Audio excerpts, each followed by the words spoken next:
우리에게 주신 하나님의 말씀은 마태복음 1장 18절에서 21절의 말씀입니다. 신약 성서 1면입니다.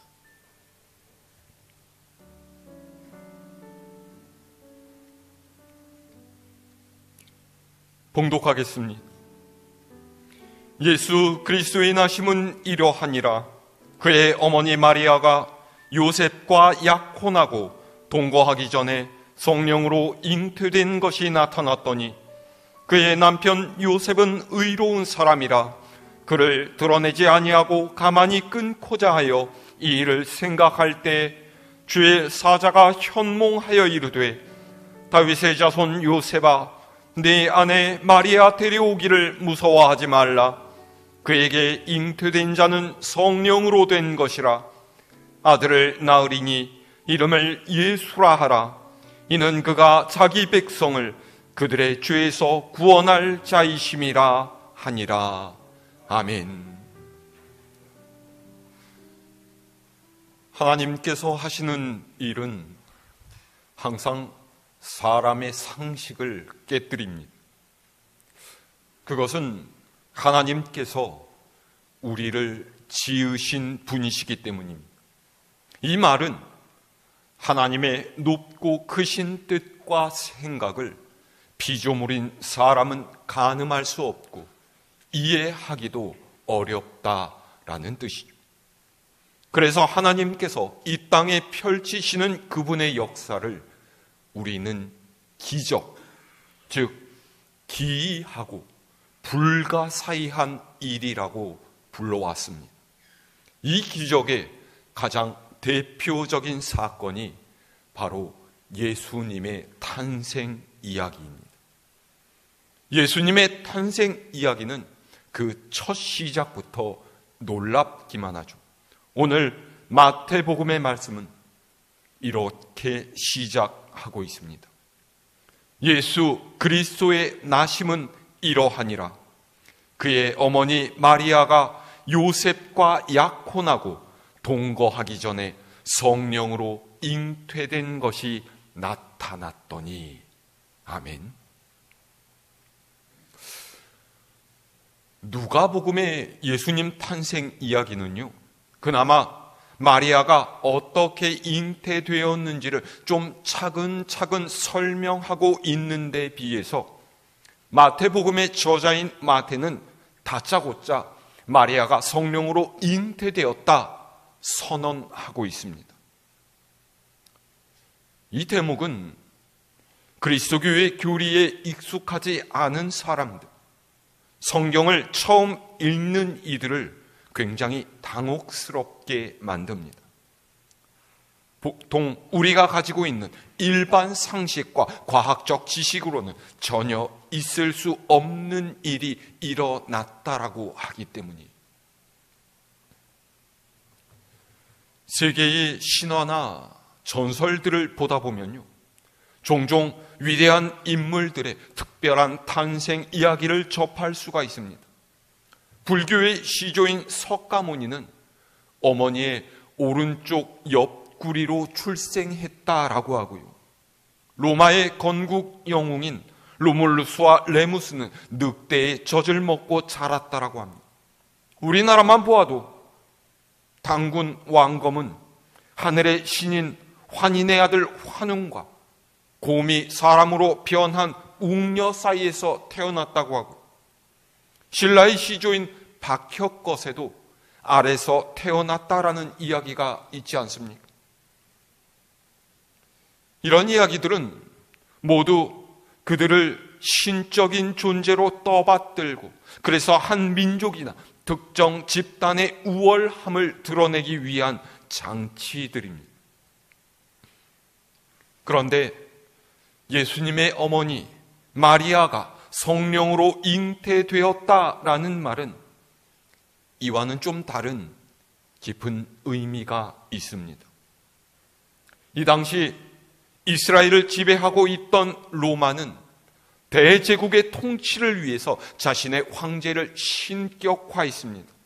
성경에 가이사라고 하는 이름으로 불리는 카이사르, 즉 시저의 양아들인 옥타비아누스가 분열되어 있는 로마를 통일하고 지중해 전역을 다스리는 권력자가 되자 로마의 제사장들은 그가 태양신 아폴론과 인간 여자 사이에서 태어났다라는 신화를 퍼뜨렸죠.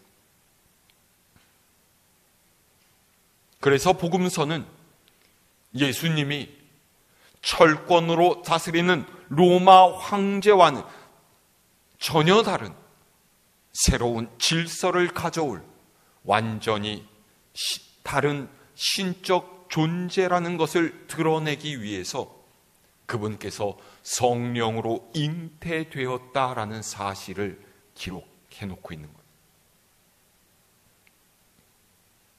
그런데 이런 이유로 성경에서는 거의 지워지다시피 한 인물이 있습니다.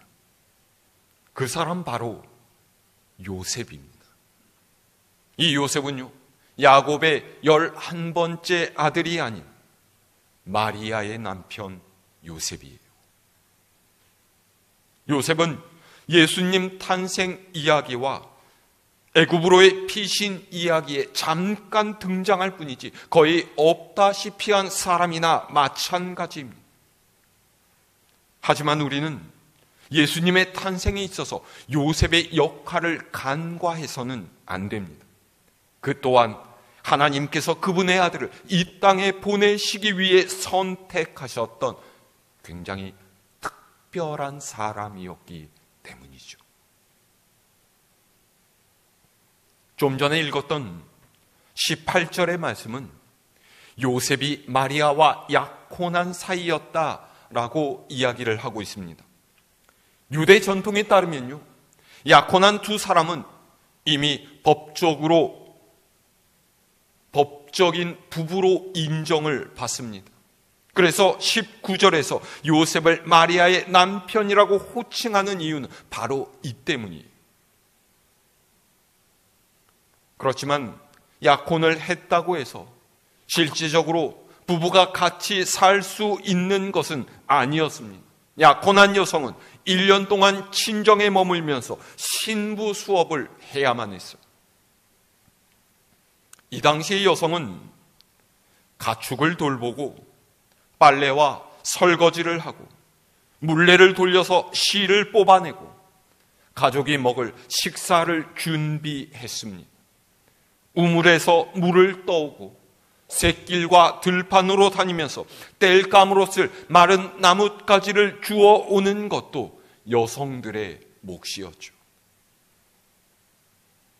로마의 식민지로 살아가던 1세기 이스라엘을 생각하면은 서민, 그 중에서도 여성의 삶이 얼마나 고단했는지를 우리는 쉽게 상상해 볼 수가 있습니다. 그래도 곧 가정을 이루고 사랑하는 남편과 함께 새로운 희망을 꿈꿀 수 있을 거라는 사실이 마리아에게 적지 않은 위안이 되지 않았을까요?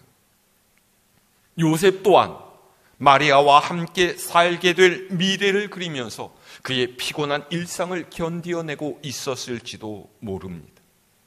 그런데 어느 날 마른 하늘에 날벼락 같은 소식이 요셉에게 들려왔어요.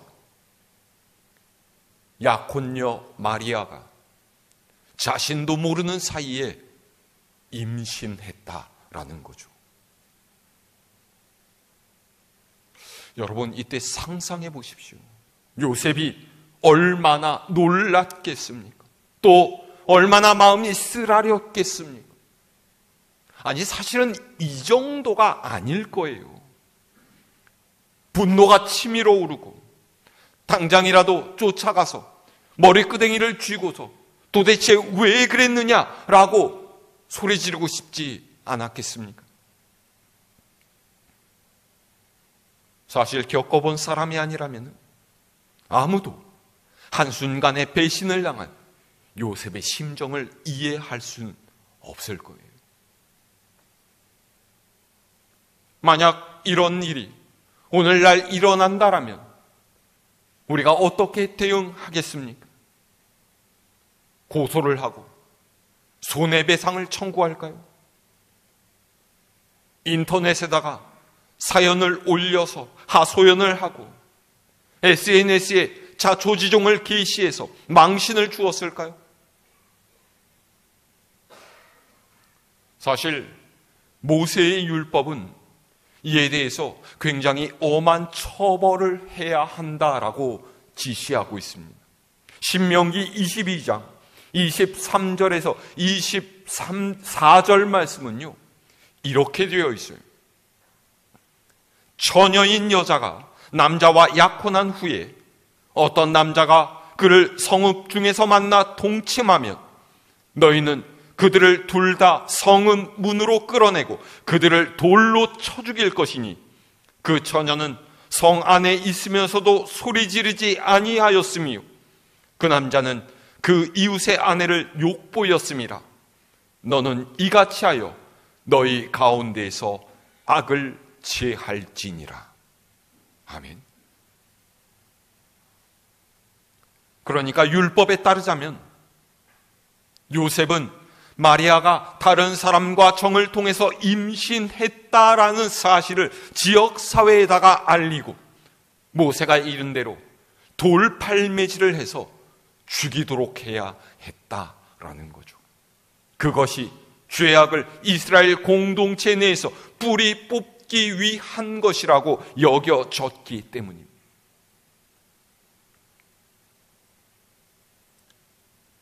그런데 요셉은 그렇게 하지 않았어요. 자, 오늘 19절 말씀을 함께 읽어볼까요?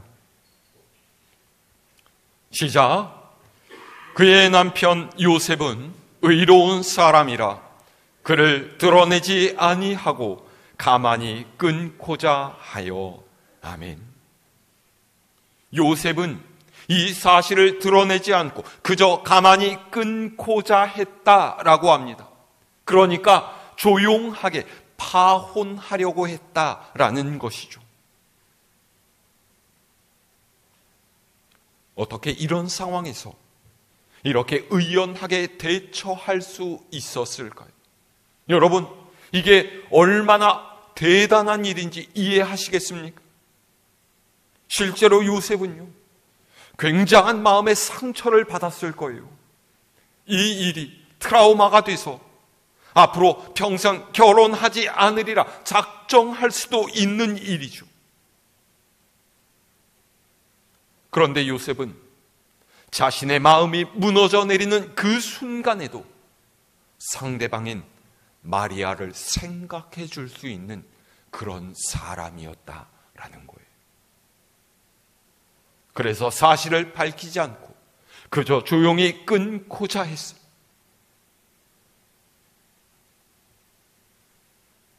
어떻게 이럴 수가 있었을까요? 성경은 그 이유를 요셉이 의로운 사람이었기 때문이다 라고 설명하고 있습니다.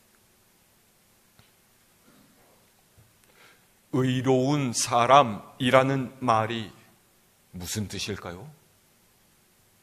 정직하고 진실하다라는 뜻입니까? 올바름을 추구하면서 죄악을 미워한다, 이런 뜻일까요? 그런데 그렇게 따져본다라면 조용히 마리아와 파혼하려고 했던 요셉의 행동은 의로움에 일치한다라고 할 수가 없을 거예요. 제가 찾아보니까요, 공동 번역 성경은 이 구절을 이렇게 표현해 놨습니다. 마리아의 남편 요셉은 법대로 사는 사람이었다. 여러분, 이 표현이 이해가 되세요? 우리가 흔히 법대로라는 표현을 쓸 때는요, 다른 사람과 싸우거나 문제가 생겼을 때에 아, 그래? 그러면 법대로 해! 이렇게 흥분해서 소리칠 때예요. 이때의 법대로란 원칙대로 한다라는 의미로 네 사정 봐주지 않겠다, 내게 자비를 기대하지 말아라, 얄짤없다, 이런 뜻이죠. 그러면 여기서 요셉이 법대로 사는 사람이었다라는 이 표현이 맞는 거예요? 요셉이 진짜 법대로 사는 사람이었다라면 오히려 마리아는 큰 곤경에 처하고 돌에 맞아주는 인생으로 끝났을지도 모릅니다. 하지만 요셉은 그렇게 하지 않았죠. 아마 마리아를 믿는 마음으로 무슨 피치 못할 이유가 있었을 거라고 여겼을 수도 있고, 마리아를 너무나 사랑했기 때문에 그녀에게 해 끼치는 것을 원하지 않았을 수도 있습니다. 하지만 이 일은요, 요셉 혼자 감당해내기에는 너무나 어려운 문제였어요. 마리아와 조용히 파혼하기로 결정을 내렸지만 그것으로 홀가분해질 수는 없었죠. 앞으로의 일들이 아득하고 두려웠을 것입니다. 복잡한 마음으로 자리에 누운 요셉의 꿈에 하나님께서 보내신 천사가 나타났어요. 자, 20절의 말씀입니다. 시작. 이 일을 생각할 때에 주의 사자가 현몽하여 이르되, 다윗의 자손 요셉아, 네 아내 마리아 데려오기를 무서워하지 말라. 그에게 잉태된 자는 성령으로 된 것이라. 아멘. 의연한 척했지만은 사실은 갈등하고 어떻게 해야 하나 고민하고 두려워하던 요셉의 마음을 하나님께서는 알고 계셨어요. 그래서 하나님께서는 천사를 보내셔서 그의 꿈속에서 말씀하셨죠. 다윗의 자손 요셉아, 네 아내 마리아 데려오는 것을 두려워하지 말아라. 마리아의 태중에 있는 아기는 성령으로 말미암은 것이다.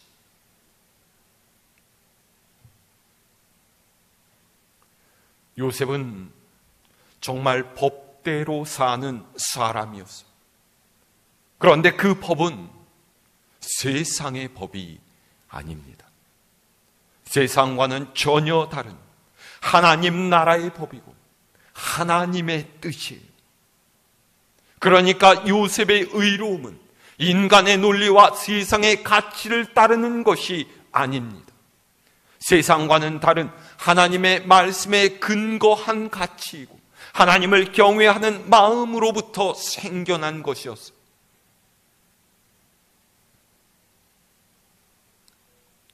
사실 이렇게 사는 것은 정말로 어렵고 힘든 일입니다.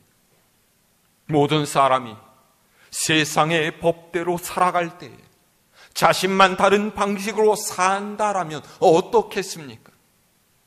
주변에서 왜 저러느냐고 손가락질하며 수군거리는 이들도 있을 것이고요.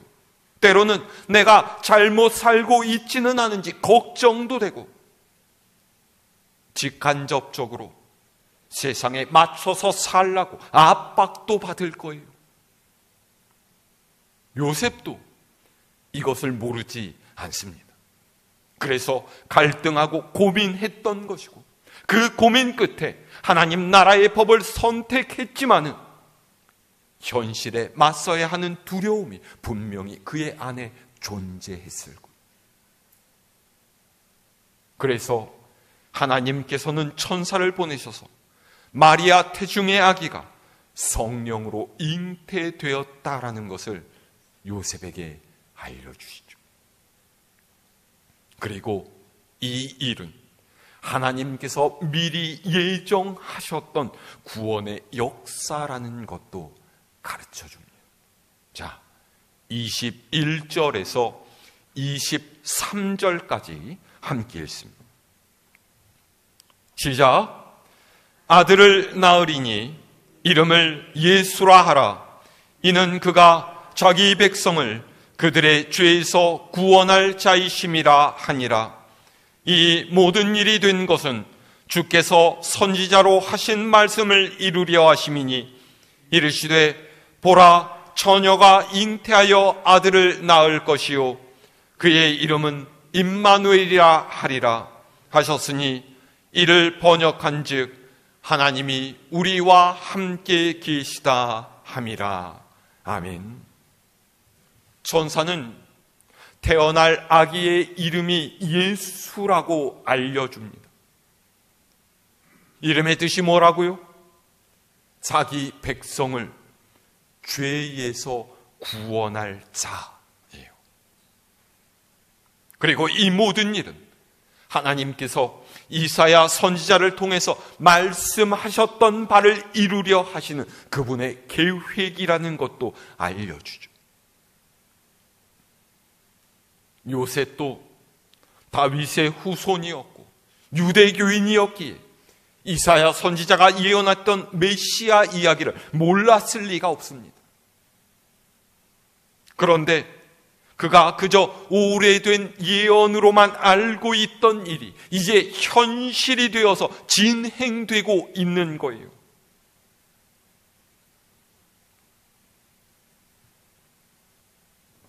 그래서 요셉이 이해했을까요? 하나님께서 선지자를 통해서 하신 예언이 이제야 이루어지는구나 그러면서 감격했을까요?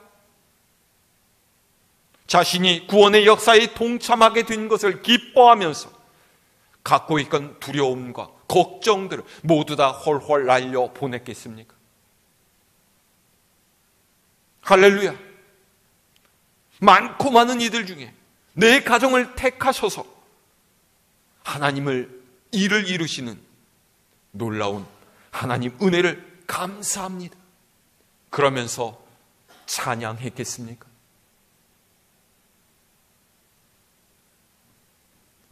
제 생각에는 아마 안 그랬을 것 같아요. 믿기도 어려웠을 것이고요.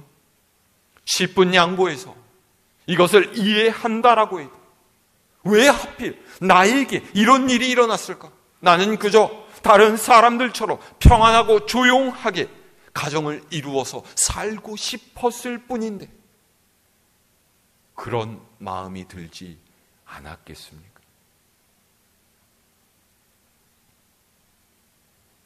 어쨌건 요셉은 선택의 기로에 섰습니다. 그는 결단해야만 했어요. 천사가 전해준 하나님의 말씀을 따라서 마리아를 데려올 것이냐, 아니면 본래 생각했던 대로 가만히 파혼하고 말 것이냐 정해야만 했죠. 여러분 같으면 어떻게 하셨겠습니까? 자, 오늘 말씀 아래 24절에서 25절의 말씀 읽어볼까요? 시작. 요셉이 잠에서 깨어 일어나 주의 사자의 분부대로 행하여 그의 아내를 데려왔으나 아들을 낳기까지 동침하지 아니하더니 나음의 이름을 예수라 하니라. 아멘. 요셉은 누구도 쉽게 하지 못할, 아니 다른 사람이라면 상상하지도 못할 삶을 살기로 했습니다. 처녀가 잉태해서 아들을 낳게 된다라는 이 기적을 믿기로 한 거예요. 마리아에서 태어날 아기가 이스라엘을 구원할 메시아로 보내졌다라는 하나님의 계획을 따르기로 했죠. 하나님께서는 말씀하신 대로 약속을 이루는 분이라는 요셉의 믿음이 삶으로 드러나는 순간이에요. 그는 잠에서 깨어서 천사의 말대로 마리아를 데려왔습니다. 그리고 아들이 태어날 때까지 동침하지 않았어요. 당시의 문화로 보았을 때 요셉은 아마 20살도 되지 않았을 것이고, 마리아 또한 많아봤자 15살, 16살 이 정도로 추정이 됩니다. 이 어린 부부의 믿음이 얼마나 대단합니까? 이들은 만나서 하나님께서 보내신 천사가 각자에게 들려준 이야기를 나누었을 것이고요, 구약에서 메시아에 관해 예언되었던 말씀을 찾아보았을 것이고, 그렇게 이들은 아기 예수님을 기다렸던 거죠.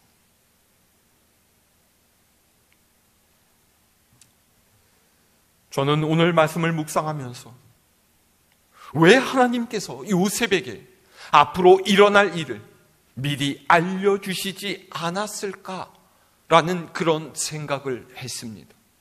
요셉이 모든 상황을 미리 알았더라면 오해의 소지도 없었을 것이고 괴로워할 일도 없지 않았을까요? 왜 굳이 마리아가 임신한 것을 알고 파혼하려고 마음먹은 후에야 천사를 보내셔서 말씀을 전해주셨을까요? 하나님께서는 충분히 요셉에게 마음의 준비를 시켜주실 수 있지 않았을까요?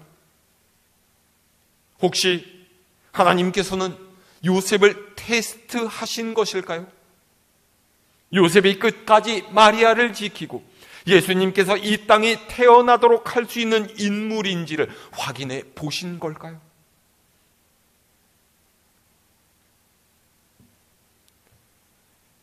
정확한 하나님의 뜻은 어디에도 기록되어 있지 않기 때문에 우리가 알 수는 없지만, 분명한 사실 한 가지는 요셉이 이 당황스럽고 심란한 상황 속에서도 세상의 논리와 법을 따른 것이 아니라 하나님의 법을 지켰다라는 거예요.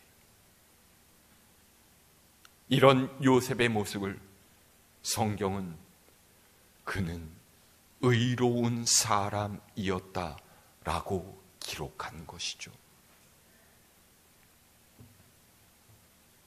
하나님께서 요셉을 선택하셨다라면 바로 그의 이 의로움을 보셨을 것입니다. 다시 말하면 정치적으로 어지럽고 경제적으로 힘든 그 시대에 하나님의 기적을 감당할 만한 유일하게 의로운 사람이 바로 요셉이었다. 하나님께서는 그를 믿고 계셨다. 그래서 그를 눈여겨보고 계셨다. 이런 말입니다.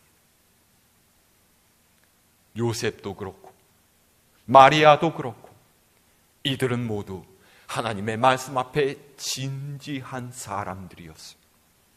눈앞의 현실보다는 하나님의 계획을 바라보고 하나님의 역사를 기대했던 믿음의 사람들이었죠.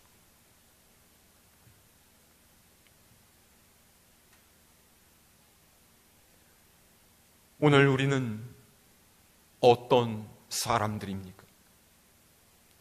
우리가 살아가고 있는 이 시대 또한 요셉과 마리아가 살았던 그 시대와 별반 다르지 않습니다. 더 이상 사람들은 기적을 믿지 않습니다. 하나님의 뜻과 계획보다 당장 자신에게 이익을 주는 세상의 방식대로 살아가는 것을 더 마땅하게 여겨요.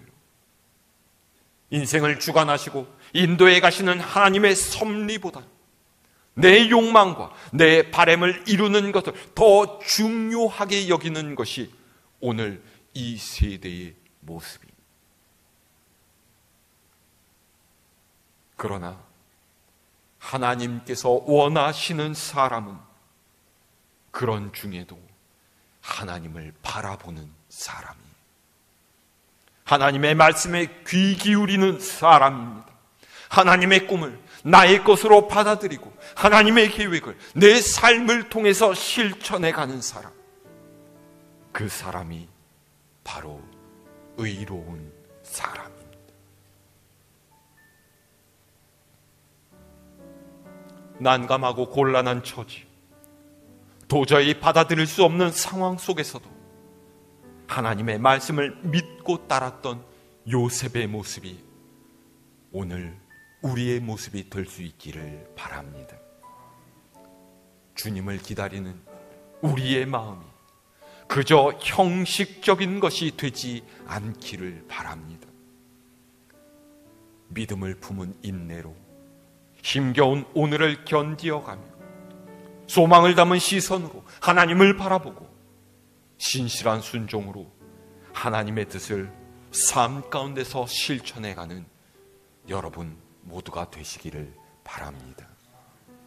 대림절 세 번째 주간을 살아가는 여러분들 위해 우리 하나님의 은혜와 축복이 가득하게 임하시기를 우리 주님의 이름으로 축원합니다.